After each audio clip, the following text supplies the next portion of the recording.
Good morning, everyone. President Biden promised to act fast when it came to stimulus checks for millions of Americans, but that doesn't mean the recipients will be in a hurry to spend it.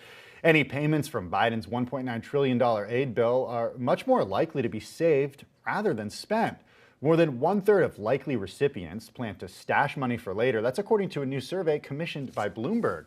With me now is Bloomberg's Ms. Elena Igafopoulou and Shonali Bosick. Missy, I want to start with you. You reported on this new poll this morning for Bloomberg News. What are the big takeaways? What did you learn from this morning consult survey that was commissioned by Bloomberg?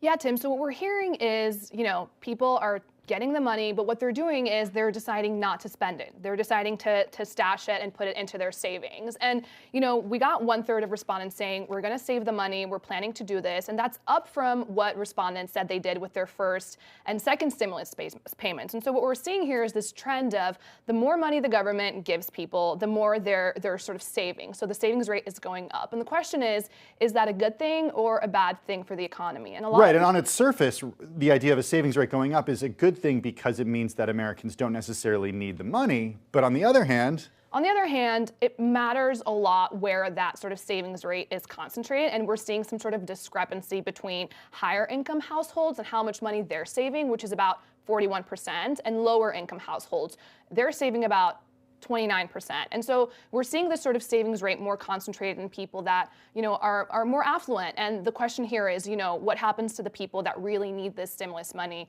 immediately? And that savings is sort of helping people in the lower income households pay for things down the line, like credit card debt. And so it's definitely something that helps them. But, again, it's concentrated at the top percentage. So what would the takeaway be for policymakers here? The ones who say essentially, hey, this thing needs to be more targeted. Are they right about that? So a lot of moderate Democrats are saying, let's cap it at $50,000 instead of doing the $75,000 and $1,500 for household, or $150,000 for households. Let's cap it at 50, and let's give the help to a lot more people that might need it more immediately. And I think that definitely backs up that argument. Shonali Bosick, come on in here. We've talked a lot with you about the K-shaped recovery, the idea that the haves and have-nots have really recovered from the coronavirus pandemic, the recession induced by it, a lot differently. How does this poll that Missy talked about, that was commissioned by Bloomberg, how does this feed into that narrative of a K-shaped recovery? Well, what's interesting, Tim, is the second biggest thing people want to use their money on is food. So if you look at that compared to the savings rate, you see that there still really is a need for money to get basic necessities to live off of. The other thing about this is that we're not talking about millionaires here, right? We're talking about people who make a little over $100,000 versus the people who make less than $50,000.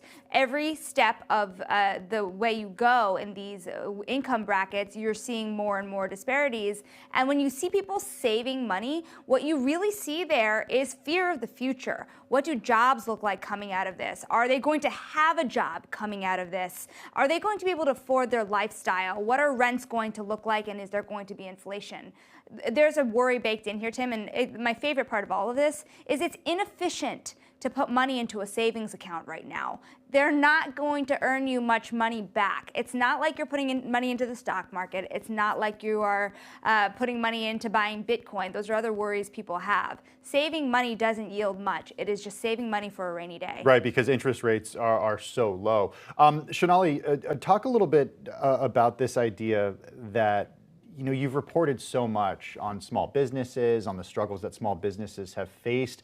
Was there anything in this survey that showed you that, hey, this is like affecting this group of people, but not at all affecting this other group of people? Well, that's an interesting question, Tim, especially as it pertains to small businesses. Why? Because we know that most small business owners right now are dipping into their personal savings to be able to pay for their employees' paycheck, to be able to meet taxes and rent, right? So the fact that people are saving more at that income bracket shouldn't be surprising when you think about it that way, right? A lot of people who own businesses now, which was the primary job creator coming into 2020, are dipping into their own savings and finding struggles financially.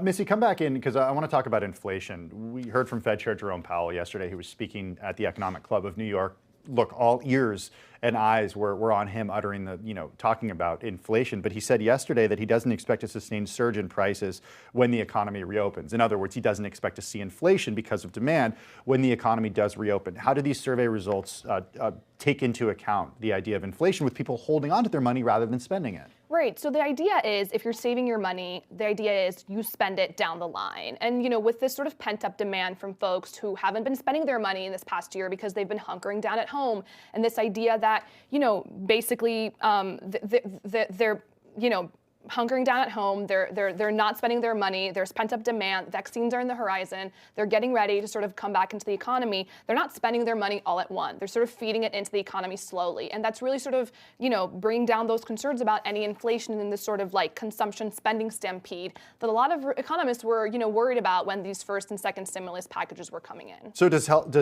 holding on to the stimulus checks, a greater number of people doing that than previously, does that help or hurt the economy overall? I mean, the interesting part about this is that we don't really know because there's never really been a parallel like this. We've never been in this situation before. But for the most part, right now, I think while the consensus before was, spend your money as fast as you can because we need to stimulate the economy right now, I think people are starting to feel more comfortable with the idea, save it, slowly bring it out into the economy. It'll maintain it for longer and it'll help you sort of have a backup, depending on what happens to the economy moving forward. Yeah, it's just fascinating to see the way that our habits have changed during this pandemic, becoming more conservative with savings, among many other things that we are doing now. Bloomberg's Mr. Lani Igafopoulou and Shonali Bosick, thanks to both of you for your time this morning. We appreciate it.